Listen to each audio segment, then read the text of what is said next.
Hello and welcome to this session on Early Theories of Philosophy of Language by Bertrand and Gottlob Frege.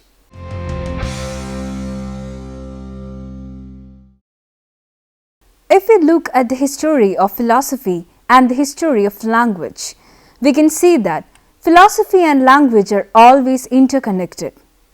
From ancient times, philosophers were concerned with issues of language such as meaning and cognition.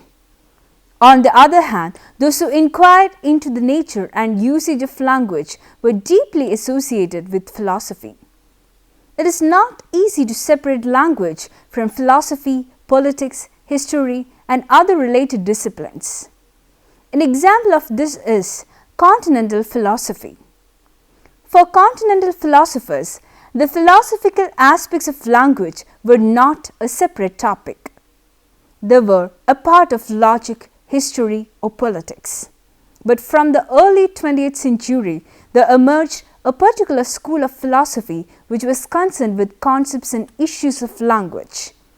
This movement was within tradition the Anglo-American analytical philosophy.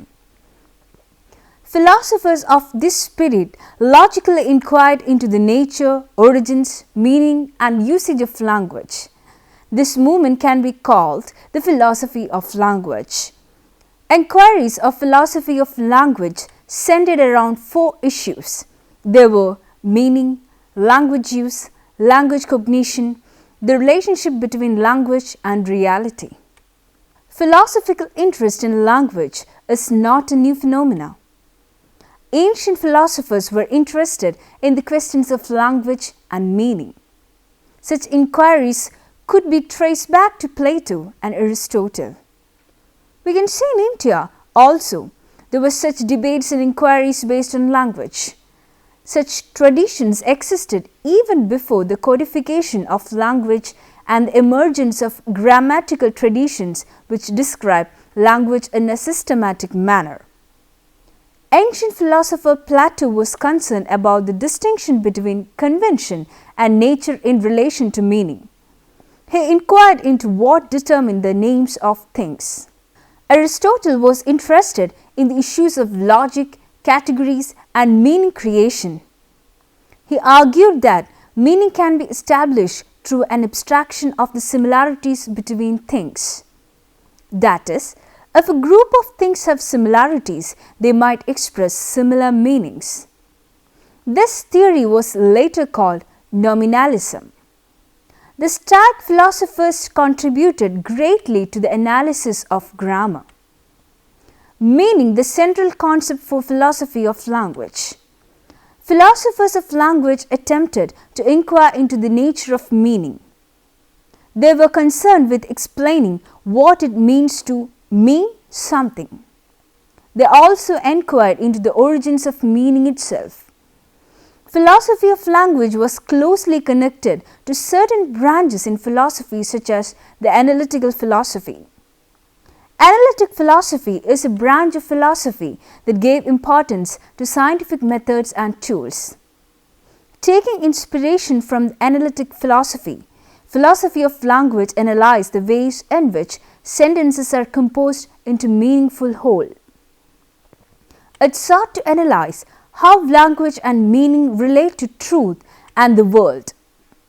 In this unit, we will be looking at the philosophy of language that originated from the analytical tradition of philosophy.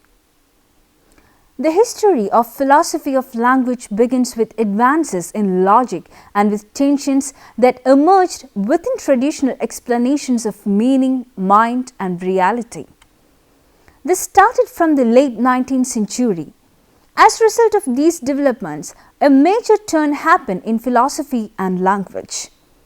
This is often considered as a revolution within both philosophy and language and is called linguistic turn in philosophy. This was not an easy and simple transformation. There were many difficulties and significant changes occurred in the course of this transformation. Linguistic turn changed the face of both philosophy and language-related studies in a significant manner. Since these changes and history should be dealt in detail, we will deal with philosophy of language in 4 units. In these 4 units, we will discuss the early stages of the linguistic turn characterized by the works of Russell and Frege, its development by the logical positivists and others, sudden shifts in its direction that resulted from the works of W. V.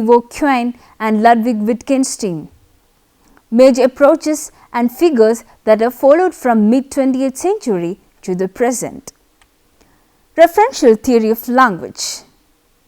The linguistic turn of philosophy happened in the early 20th century, but the origins of this linguistic turn in Anglo-American philosophy can be traced back to mid-19th century. Many changes were happening in philosophy and philosophers turned their attention to language. Language came to be seen as a focal point in understanding the belief and representation of the world.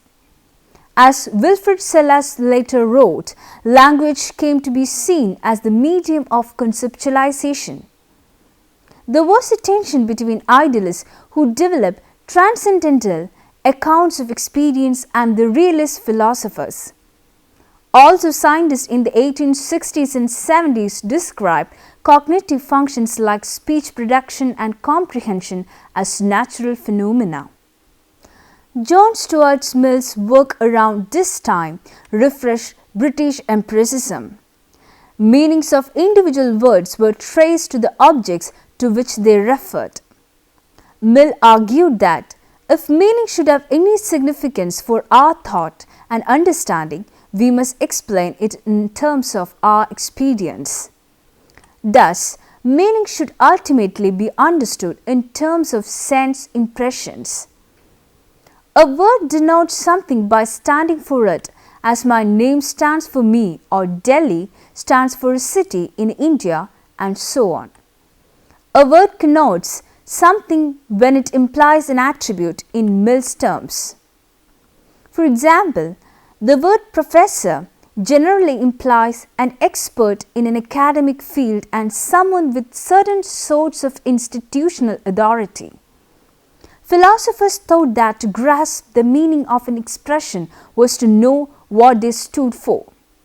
This is called the referential theory of meaning. Referential theory was a common sensible understanding of language and meaning. The idea is that linguistic expressions have the meaning they do because they stand for things. In other words, what they mean is what they stand for. In this view, words are like labels. They are symbols that represent, designate, name, denote or refer to items in the world. For example, the word Adolf Hitler denotes the person named Hitler and the noun dog refers to dogs. Consider the following sentence, which is a very famous example given by philosophers. The cat sat on the mat. This should be understood as a complex arrangement of signs. The cat denotes or refers to a particular thing. The mat denotes something and sat on denotes the relation of sitting on.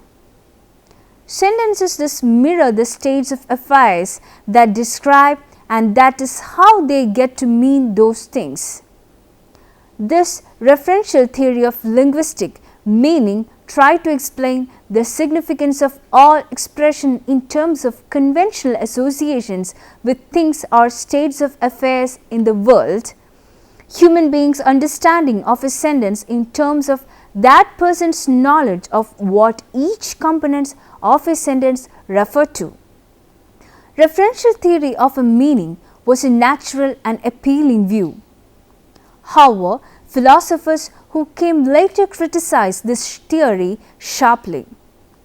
We have already discussed the objections to the referential theory of meaning in the unit Theories of Meaning Part 1. Now we look at two philosophers who departed from the referential theory of meaning and offered new theories and ideas. They are Bertrand Russell and Gottlob Frege. Singular terms in Russell's theory of description. In any natural language, there are singular terms which act as referent devices. They are expressions that denote or designate particular individual people, places, or other objects as opposed to general terms such as dark or brown that can apply to more than one thing. Singular terms include proper names like Raj, Gandhi, 7, 3 p.m.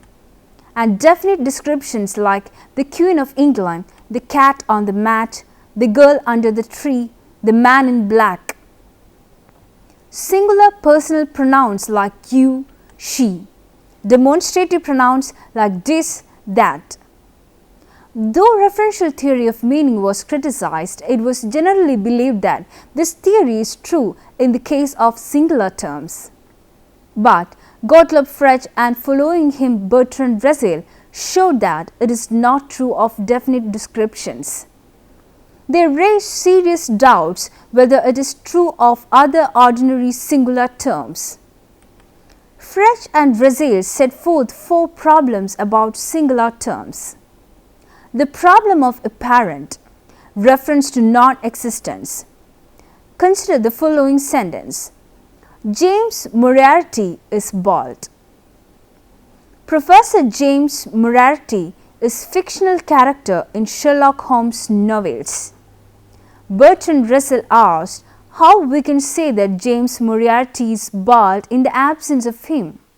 James Moriarty is not an actually existing entity. That is to say, if something is non-existent, how can we denote that thing with words? Another problem is the problem of negative existentials. Consider the following statement. Phoenix never existed. This statement seems to be true and seems to be about the mythical bird. But if this statement is true, it cannot be about Phoenix, for there is no such entity for it to be about. Likewise, if the statement is about Phoenix, then that statement is false, for Phoenix must then in some sense exist. Frege's puzzle about identity. This is about identity statements. Take a look at the following statement. Mark Twain is Samuel Langhorne Clemens. It contains 2 singular terms and both these terms denote the same person or thing. And the sentence is simply saying that the person is identical with that person. It is like saying a person is identical with herself. If so, then the statement is trivial. The statement says nothing more than Mark Twain is Mark Twain. Yet the statement is informative in that someone might learn something new upon reading, like Mark Twain was the pen name of Samuel Langhorne Clemens. Next is the problem of substitutivity. The function of a singular term is to introduce an individual thing. Therefore, any 2 singular terms that denote one and the same thing should be semantically equivalent. That is, if we take any sentence containing one of the terms and substitute it with the other term, it should not change the meaning of the sentence, or at least it should not change the truth value of the sentence. But consider the following sentence. Albert believes that Samuel Langhorne Clemens was less than 5 feet tall. Suppose this sentence is true. Now consider another sentence. Albert is unaware that Clemens wrote novels and stories under the pen name Twain.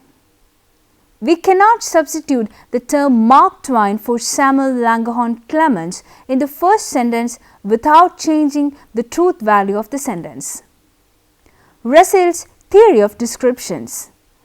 The theory of descriptions is considered as Bertrand Russell's most important contribution to the philosophy of language. It is also known as Russell's theory of descriptions. Descriptions may seem uncontroversial phrases, but Russell attempted to show that to clarify important philosophical debates, we need a satisfactory analysis of the linguistic and logical properties of a description. Theory of descriptions was closely linked to and supported Russell's theory of sense data. He first introduced this theory in his 1905 essay on denoting. Russell's theory is focused on the logical form of expressions involving denoting phrases. He divided them into three groups. Denoting phrases which do not denote anything, for example, the current emperor of Germany. Phrases which denote one definite object, for example, the present president of the USA. Phrases which denote ambiguously, for example, an aardvark. Indefinite descriptions come under the third group. Russell put forward his theory of descriptions in order to solve a number of problems in the philosophy of language. The two major problems he tried to solve are co-referring expressions and non-referring expressions. For example, consider the term morning star and evening star. We know that both these refer to the same planet, namely Venus. When Venus is seen before sunrise, it is called the morning star, and when it appears before sunset, it is called the evening star. If the morning star and the evening star are the same planet in the sky, how can someone think that the morning star rises in the morning, but the evening star does not? Although the two expressions denote the same thing, one cannot substitute one for the other. The problem of non-referring expressions is that certain expressions are meaningful, but they do not truly refer to anything. For example, by any dog is annoying, it is not meant that there is a particular individual dog that has the property of being annoying. Likewise, when we say the current emperor of Germany is grey, it doesn't mean that there is some individual, namely the current emperor of Germany, who has the property of being grey. Germany is no longer a monarchy, so there is currently no emperor. Furthermore, there is the law of excluded middle. It is a classical law of logic which says that for any preposition, either that preposition should be true or its negation should be true. So, according to the law of excluded middles, one of the following preposition must be true. Either the current emperor of Germany is grey should be true. It is not the case that the current emperor of Germany is grey should be true, but there is currently no emperor of Germany. So, since the subject does not exist, it is not in the extension of either predicate, thus it appears that this is a case in which the law of excluded middle is violated. Russell gave a solution to this problem. His solution was to analyze the logical role of such descriptions. Some expressions refer directly to objects, but most were descriptions that picked out a referent by offering a list of properties. Russell even suggested that most proper names were abbreviated descriptions. According to this theory, descriptions would not refer at all. They would be quantified phrases that had or lacked extensions. What was needed was an account that could explain the meaning of descriptions in terms of the prepositions that they abbreviated. A sentence like "the author of Waverley was Scotch" involves three logical constituents. X wrote Waverley. This is not always false, that is, at least one person wrote Waverley. If X and Y wrote Waverley, X and Y are identical. This is always true, that is, at most one person wrote Waverley. If X wrote Waverley, X was Scotch. This is always true, that is, whoever wrote Waverley was Scotch. The first asserted the existence of the referent. The second asserted the uniqueness of the referent. First concept of sense and reference. Gottlob Frege was a German mathematician. He later became logician and philosopher. He is generally regarded as one of the founders of modern logic and the father of analytic philosophy. He came up with a theory of meaning which contributed greatly to the domain of philosophy of language. In this theory, he made a distinction between Sinn and Bedeutung, that is sense and reference. Frege came up with this distinction in his 1892 paper titled On Sense and Reference. The sense of an expression would be its mode of presentation, that is, the way an expression conveys information to us. That information would in turn determine a referent for each expression. This later became a credo in analytical philosophy. Sense determines reference. This solved problems of reference by shifting the emphasis to the sense of expressions first and to their reference later.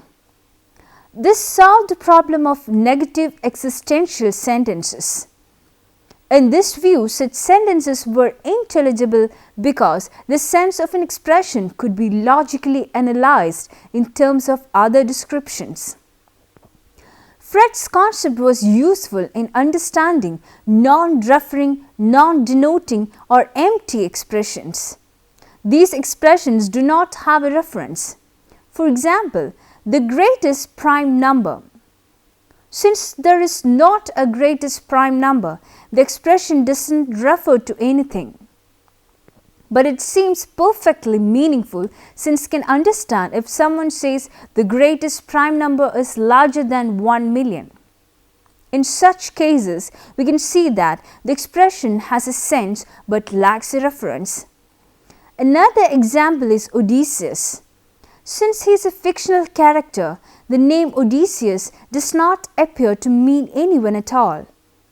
According to Frege, sense is an individuating description which could be understood with or without a reference satisfying it. By introducing the conception of sense as a focal point of analysis, he had carved out a distinct territory of philosophical inquiry.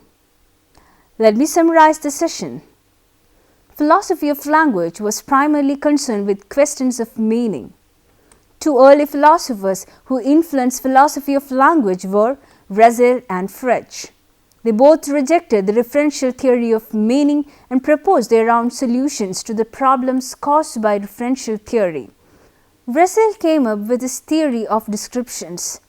Through this, he tried to solve the case of non-referring expressions.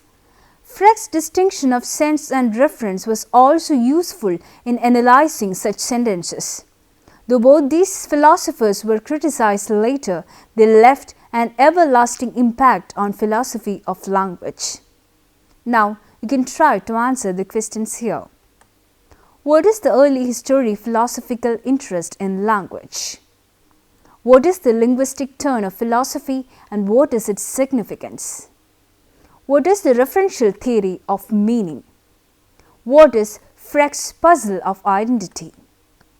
What are the four problems posed by Russell and Frege with examples? What are the three groups of definite descriptions according to Russell? What is Russell's theory of descriptions? What is sense and reference and how does this distinction solve the problem of non-existential sentences and expressions? Here are books for your reference. Philosophy of Language, A Contemporary Introduction by William G. Lycan, Routledge, 2000. Philosophy of Language by William P. Olson, Prince Hall, New Delhi, 2003. Philosophy of Language by Alexander Miller, London, 1998. Thank you for watching this program. We can meet again for another topic. Till then, take care.